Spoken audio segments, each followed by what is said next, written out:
Alright guys, what is up? It is J here, back again with another video, and in today's video guys we're going to be going over the best cars that you can get for 30k and under. Now if you guys haven't watched the previous videos that I made with 20k and under, 10k and 5k and under, please go back, watch those, let me know what you guys think, and then come back to this video.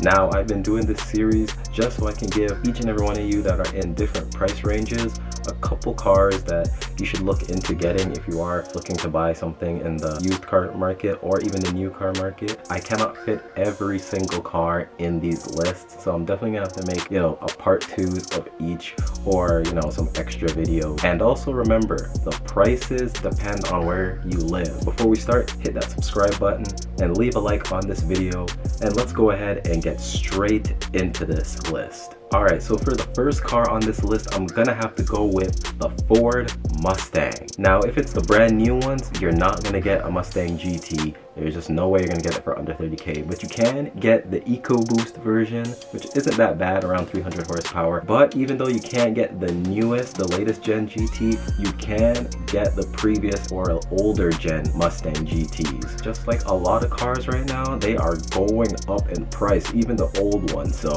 be sure to cop one of these when you can, because they're gonna be going for outrageous prices eventually. Now you could go ahead and go with the V6, but if you are looking for an older gen Mustang, you should definitely just go ahead and get the V8. For these older gens, you can definitely get a V8 pushing out a good amount of power. These cars you cannot go wrong with. There is a big reason why Ford keeps making the Mustang years and years and years to come. These cars will always go down in history for one of the best muscle cars you could get. Now, if this is your first car, I would definitely be careful, because of course you've seen the memes, you've seen it all over the internet with these cars smashing into crowds, losing control, smashing into objects, but mostly crowds. But if you can handle it and respect the power, definitely will have a lot of fun with this car. Please don't become like one of those that have turned the Mustang into a meme, because that's the last thing you want to be. You do not want to be a meme all over the internet. But this car has massive aftermarket support. You can get just about anything that you want, from wide bodies to exhaust to anything that you need, anything you're looking for. The Mustang is absolutely perfect. If you're looking for a drag car, it's perfect. Looking for even a drift car, it can be done. We've seen Mustangs drift, and it's even a good street car, obviously. That is why I'm putting the Mustang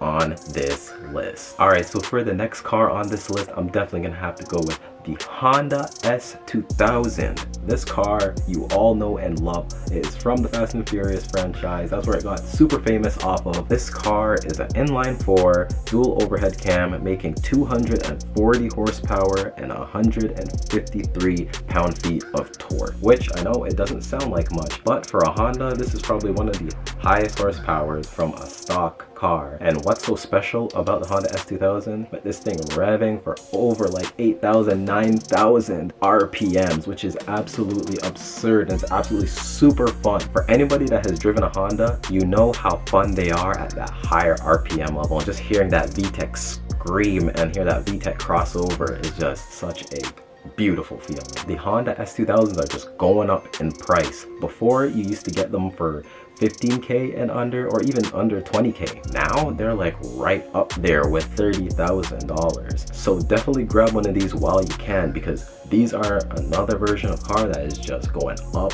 and up and up. Honda S2000 is a rear-wheel drive sports car, which is absolutely perfect. The Honda S2000 has that full package that you need. And if you want to take a step further, you can go ahead and turbocharge these cars or supercharge these cars. These cars are super sought after, so if you can get yourself one, definitely. The aftermarket community is massive for these cars, because of course it is a Honda. So definitely the Honda S2000 is the next car on this list. Alright, so for the next car on this list, I'm gonna have to go with the Nissan 370Z. Now this car is a successor to, of course, the well-known 350Z. The 370Z is pretty much exactly like the 350Z, but just bumped up a bit more in power. It is a V6 making 332 horsepower and 270 pound-feet of torque. A really good best bang for your buck. You get a car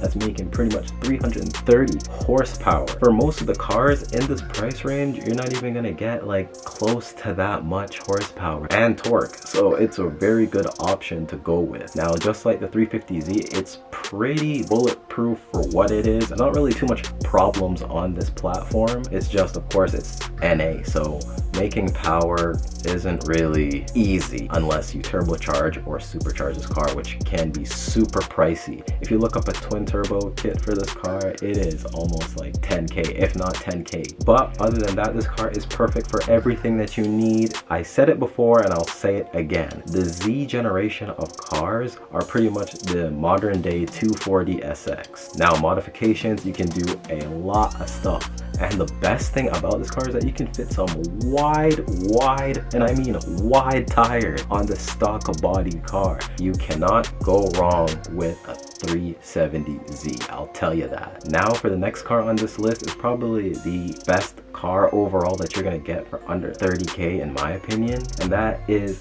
the BMW E46 M3. Now I know what you guys are thinking. You guys are thinking, oh, whoa, these cars are like way over 30K.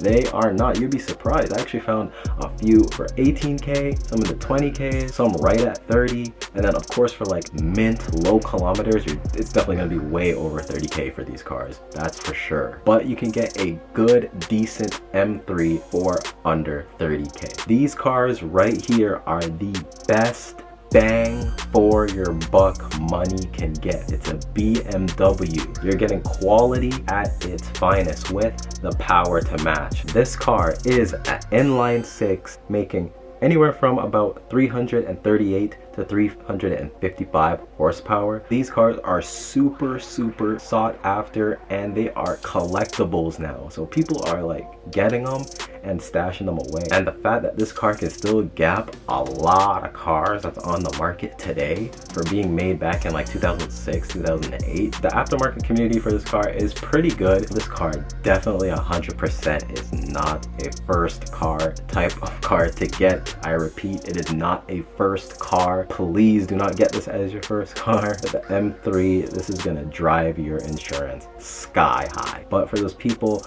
that are, of course, experienced, this is definitely a car that you can get and keep, and it will increase in value until whenever you're ready to sell it. Big downside is, like I stated before, the insurance for these things are gonna be really high unless you're like 25 and older, and it's a BMW. So if you do not know how to work on a BMW, you know, by yourself, then expect that maintenance bill to be through the roof, and I mean sky high. The maintenance costs on these are high. All right, these are cars where if you don't deal with the problem right when it begins, you're gonna be screwing yourself over big time. Oh, and how can I forget to mention that this car is rear-wheel drive, the best drivetrain there could possibly be. But if you're in the market and you're looking for a car that's pretty rare, BMW E46 M3 is definitely 100% for you and the best bang for your buck that you are gonna get on this list. All right, guys, so for the final car on this list, I'm gonna go with the Infiniti Q50.